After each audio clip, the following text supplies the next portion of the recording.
respectfully, I would take these parts and donate them to science the way I never want to use them or be pregnant ever again. And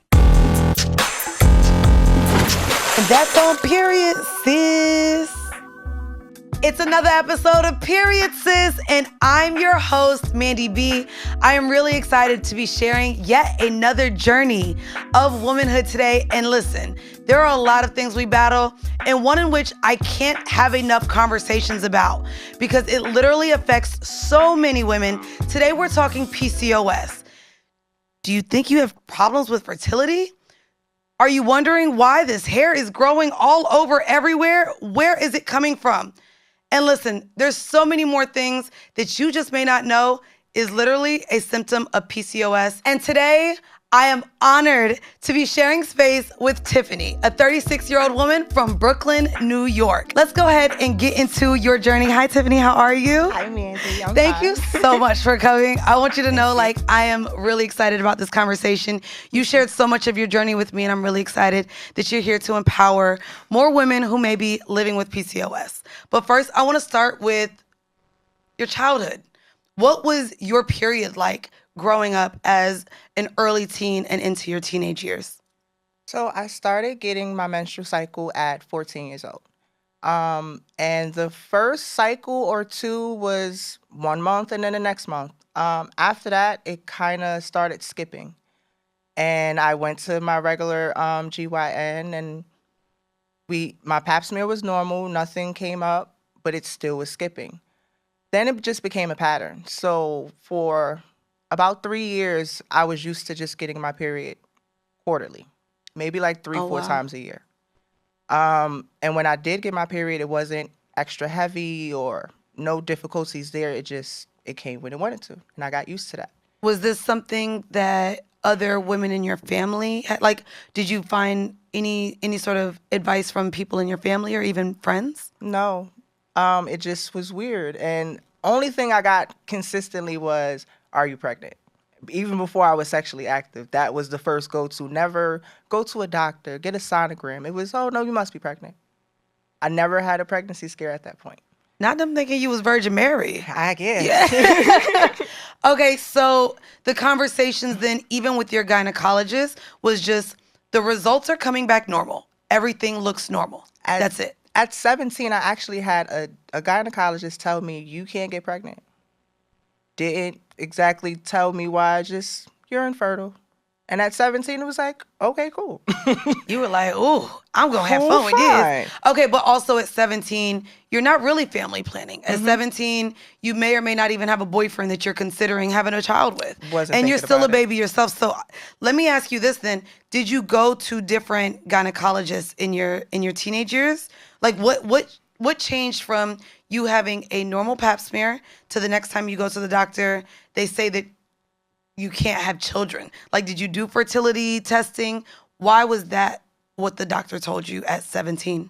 I guess because for a pregnancy to actually commence successfully, you need to get your cycle regularly. That was my understanding of it. And because I wasn't, she just was like, oh, well, it's not going to work for you. But never did any further planning, never sent me to a specialist, gave me a referral, did anything deeper. And so at 17, this was just what you lived with. You just felt like, okay, I'm 17, not going to have children. It was fine with me. It was fine with you. And so then let's get into kind of your first relationship and your stint in the Army. I would love to know then how things shifted from someone at the age of 17 telling you you won't be able to have children to what many would consider a blessing. Mm-hmm. So 17, doctor told me I couldn't have kids. 22, I decided to join the military. I'm in the Army Reserve, actually finishing this year. Thank you for your service. I know that's hard. Thank you for your support. But I went to basic training and I came back home, was in the best shape of my life. And my son's father was looking like a fresh Lunchable. He's a little younger than me. But we interacted. I didn't think anything of it. And then a couple of weeks later, my body felt different. And I remember going to the doctor to go have a pregnancy test.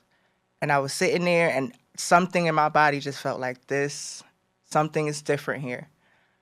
I remember the nurse coming in and she was just super excited, like, oh my God, you're gonna have a baby. And I broke down crying, like, what are you so happy about? Not that being your response. I was distraught. I didn't know. There was something I never thought about, something I never expected. Absolutely wasn't ready for. And I just didn't know what to do. But I felt like it was a blessing. I felt like it was something that was supposed to happen.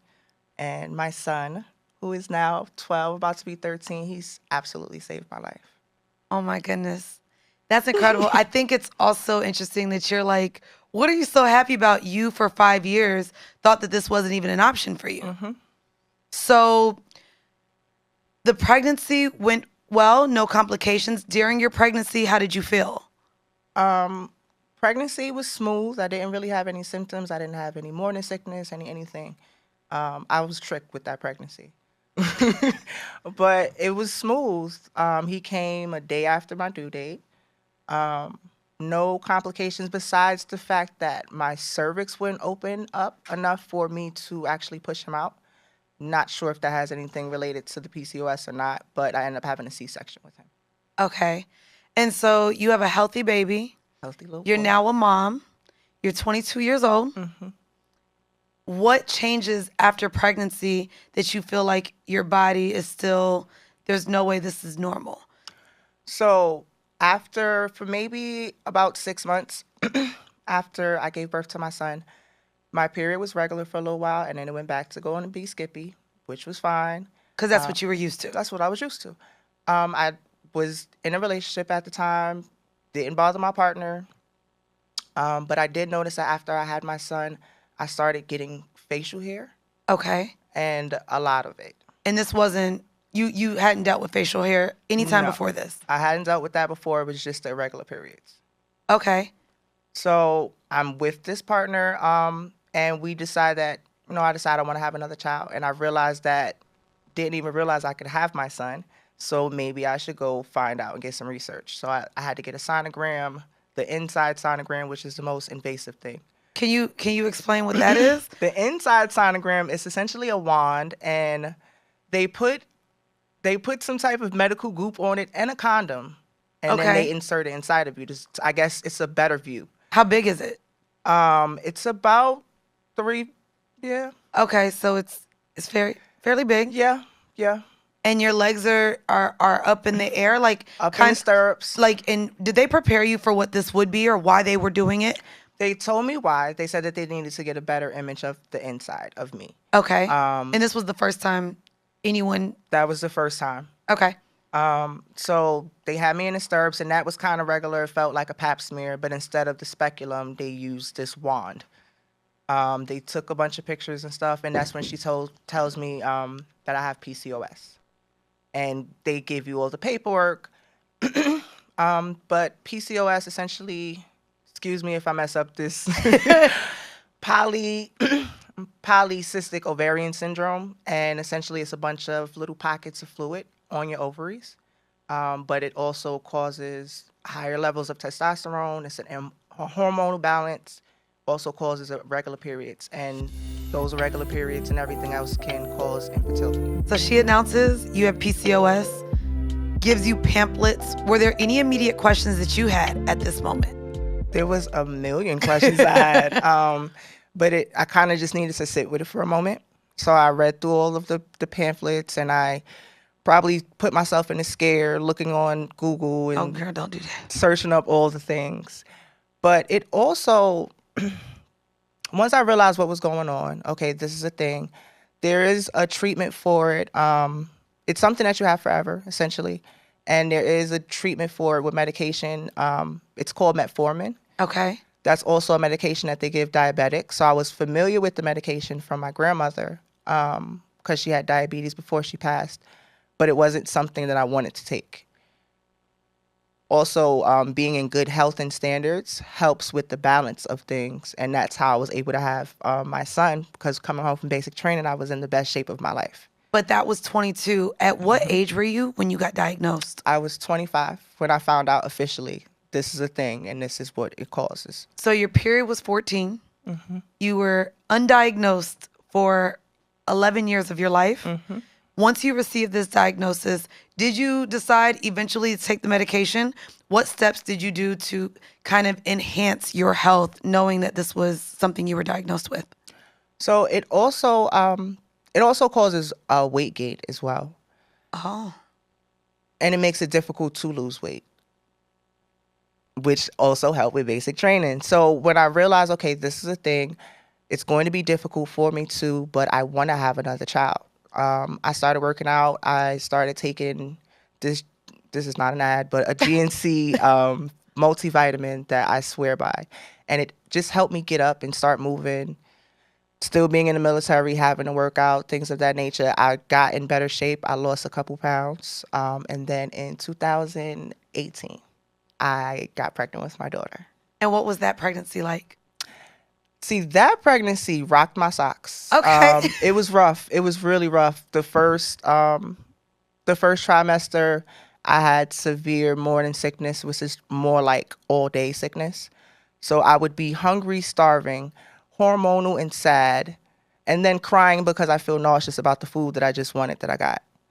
It was a whole thing. But she's amazing.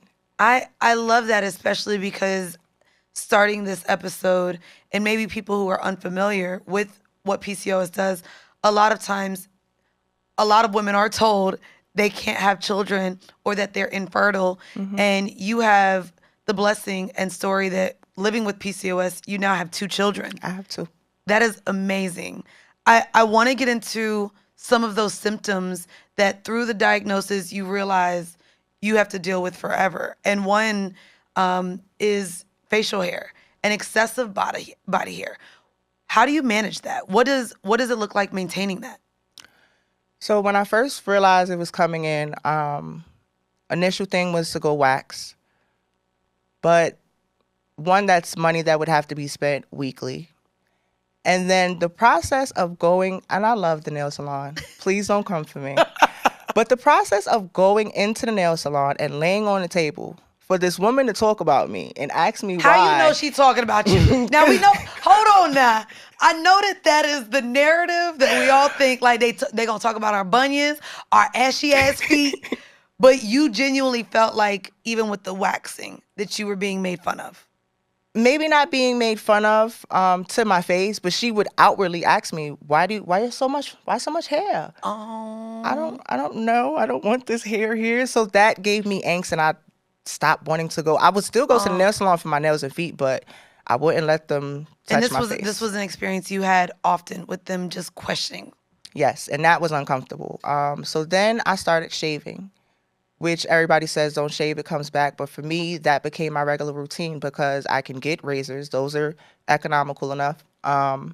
And right now the routine is about twice a week. Okay. And it keeps my face comfortable enough for me to walk outside in the world and keep my chin held high without me worried about people looking at it. How long were you doing that? How long did you live with the insecurity of your face? Like you even told me at one point you hid in your hoodie. How long was it that before you got this routine? Unfortunately, there's still some days where I hide in my hoodie, where my emotions are all over the place and I don't feel like the maintenance. And now I have a 5 o'clock shadow and I have to go outside to take my kids to school and I don't want anybody looking at me. But more recently, I've decided to get laser. Okay. Can you talk about what that process was and why? Especially considering you brought up the cost of waxing. Mm-hmm. Now, lasering, I just started doing as well. Not cheap at all. So what made you take that step to do laser? I love Groupon. Come on, Groupon. This is not an ad. Not an ad. But could be. Listen, they made it possible for me to get a year session. And it was under $200, but I have a year session, which is about 9 different sessions. It has to be every 6 weeks. Yep. And I just wanted it gone permanently. Unfortunately, there are a lot of women who have excessive facial hair, which is called hirsutism. We do see it more commonly in women of African descent. Women of African descent in particular are more likely to be exposed to certain hormone disrupting chemicals, and we have higher concentrations of those chemicals in our bloodstream, and that definitely plays a role, I think, for why some of us are more likely to get that. I went for my first appointment. It was a little rough, but the people there were so nice. It was rough because when I had to go there and, hey, I'm here so you could take this hair off my face, which already feels like But then I'm getting it, and I guess I wasn't expecting the laser because I'd never done laser anywhere. So that little zap, it was, it just felt uncomfortable. It felt painful. And then I got in my head a little bit like, why do I have to even go through this? And I had an emotional moment, but the lady, she was so, so sweet. She shared a story with me about a moment where she cried, and we shared. But it was really nice. After I got past the immediate pain, and I just breathed through and calmed my body, it was really quick. It was maybe 20 minutes. Going to being a new customer of lasering as well, I like to ask questions all the time. And in terms of what they offer, they said that one of their number one clients was women with PCOS specifically for facial hair. And I mean, we grow up, we've seen, let's be very clear. We are so ignorant and have been so ignorant, and there have been such a lack of conversation in it. So many that signs. growing up, we see women with hair. Sometimes they're in the moles. Sometimes there is a 5 o'clock shadow, and we literally don't know how or why it gets there. It's never been discussed, ever. My first experience with shaving was me finding my grandmother's razor, who she wasn't shaving her personal parts or her legs. The razor was for her face. Wow. And it was just a regular thing. There'd be pink razors in the drawer. She'd go hit a 1-2 every couple of days and you'd see her shave her face. I would see her shave Did you her ever face. ask, Grandma, why? No? Maybe in childhood. Okay. But I couldn't remember the response. And it made me think about so many other aunts and grandmothers who have facial hair, and they either just regularly have it and they leave it there, or they shave. But it was always a thing, and nobody had a conversation about it. Wow. Now that you've been diagnosed, what are the conversations like with other women in your life? Like your peers, your homegirls? Do you know of anyone else battling this as well? I do, actually. So now that it's kind of like once the blinders are off, you can see everything. Now that I know every woman I pass in the street that has any semblance of facial hair, I'm like, she probably has PCOS and doesn't know, or does know. One of my battle buddies, what we call them in the military, I remember her having facial hair, and then I remember her not having facial hair. And she briefly mentioned laser. So once I was diagnosed, I went to her. I'm like, hey, what was that?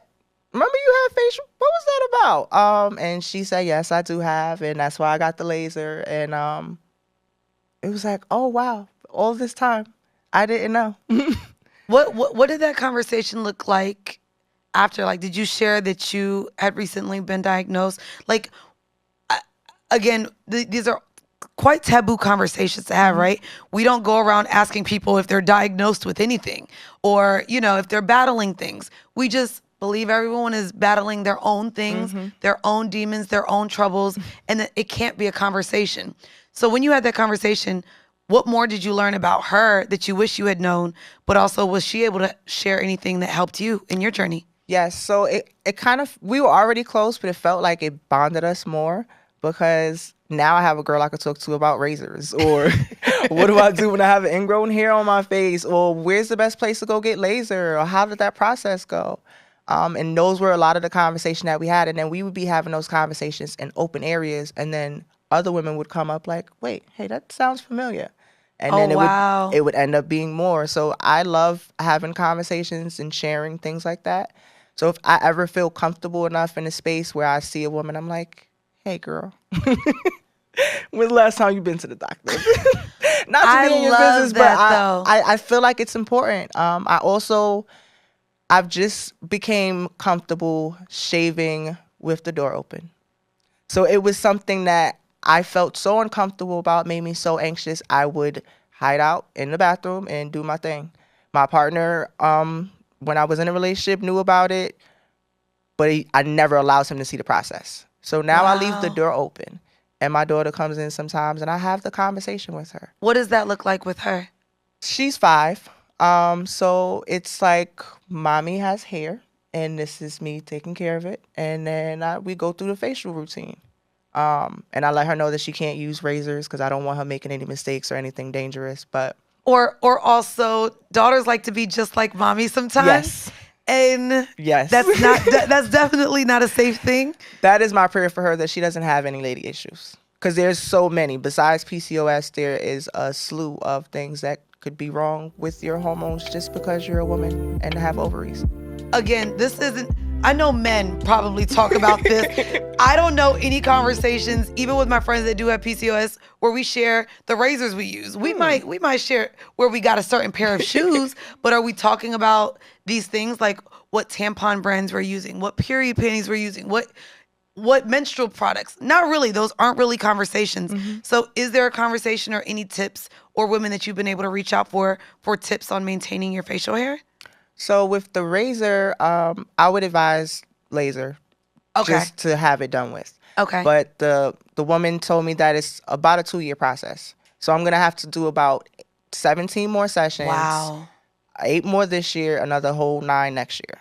Wow. Before it'll be done forever. Okay. But if you are shaving and you're not ready for laser yet, I use men's razors because they're meant to shave a face, which is more sensitive. They usually have aloe strips. They have more blades. So I usually do 3 or 4 blades. I lather up. I shave in the direction of the hair, and then I go back over it in the opposite direction to try to get as close as possible. And then I do the regular girl face routine. I exfoliate and I put on my turmeric and all the other things.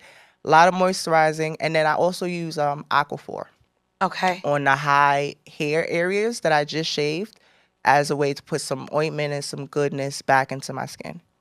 You said I need the Aquaphor. I know that's right. Something. It works for more than ash, ladies. It does. It does. Now, I want to ask you, living with PCOS, knowing that you'll eventually be able to rid your facial hair, PCOS isn't going to go away. You said you have weight gain and there's other symptoms you have. Which other ones have you battled and which have affected your security over your adulthood since diagnosis, but also has it impacted your dating or other ways in your life?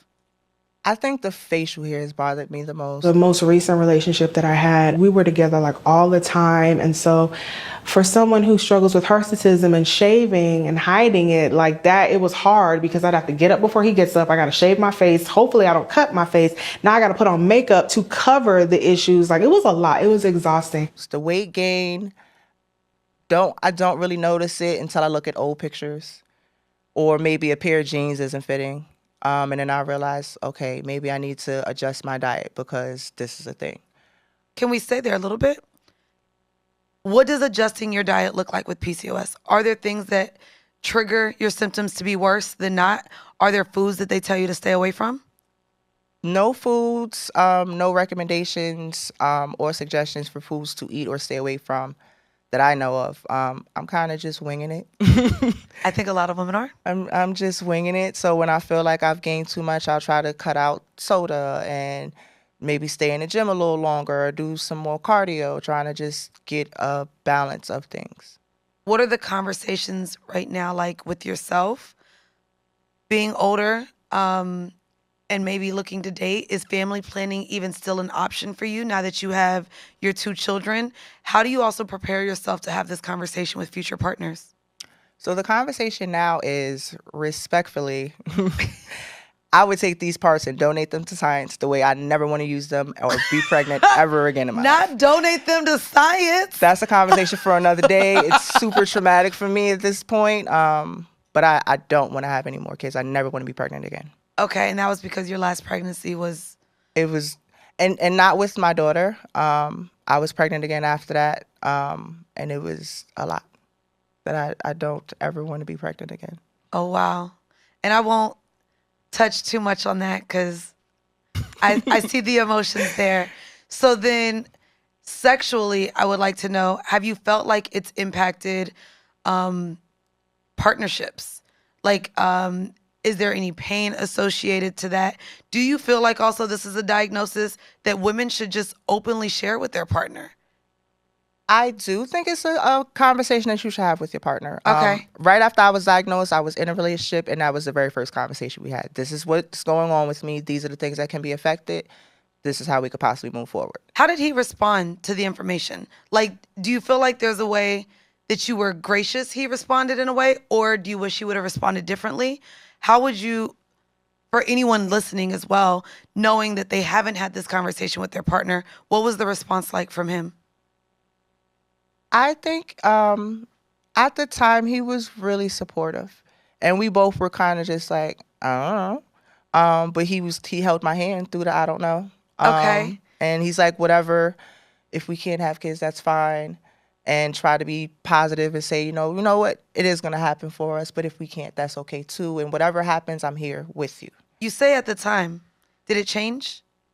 Like, was there anything around having PCOS that he resented later on at all? No, I No? don't think so. Okay. Well, I want to make sure that anyone listening, if they experience any of the same symptoms that you do, that they do get checked. But what would you like to tell anyone listening right now who has also been diagnosed? What would you like to share with them? I would say don't give up. Whatever it is that you want to do, especially if it is creating a family, do that. Go to the doctor. Don't stop at one doctor. Go to the next one. Go to a specialist. Just don't stop. Whatever you want can absolutely happen for you. Oh, sorry. Whatever you want can absolutely happen for you. You just have to have the conversation and find the resources for you. Can I ask as well, being diagnosed 11 years later, how did you advocate for yourself amongst going to all these doctor's appointments? Like, were there certain questions that you asked? Were there certain things that you said, like, no, this can't be normal. This isn't right. How did you advocate for yourself in those doctor's offices? After being diagnosed and realizing that this is something I've probably lived with my entire life and nobody knew about, every time I went to the doctor after that was, no, for real. I need you to look further into this. This bothers me and this is why. Or can you tell me why?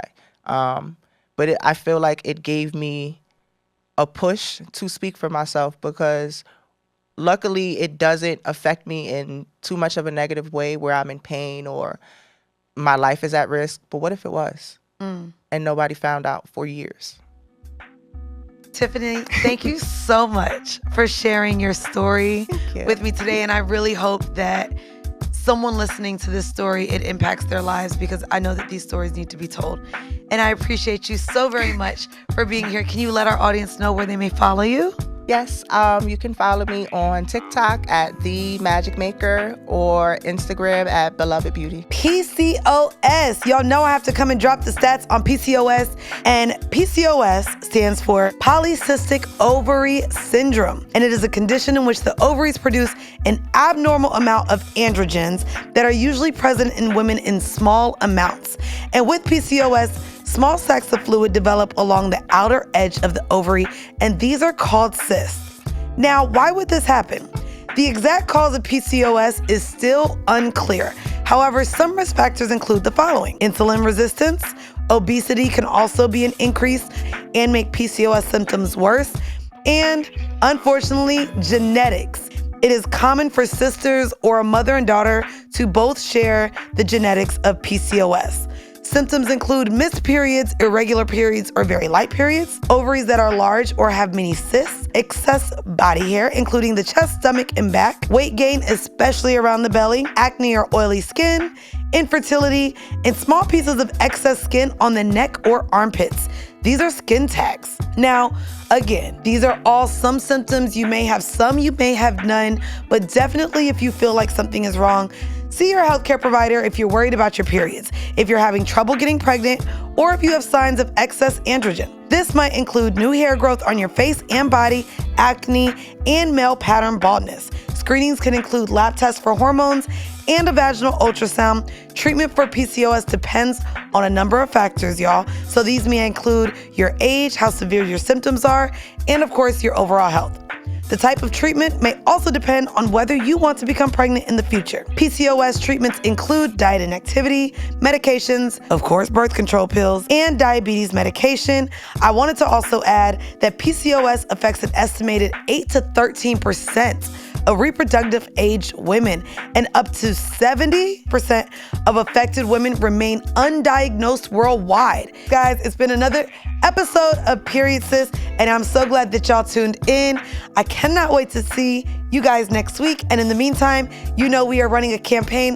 Head on over and support our campaign over at Kickstarter. The link is in the description of this episode. I'll see you next week for another tale of womanhood. Period Sis.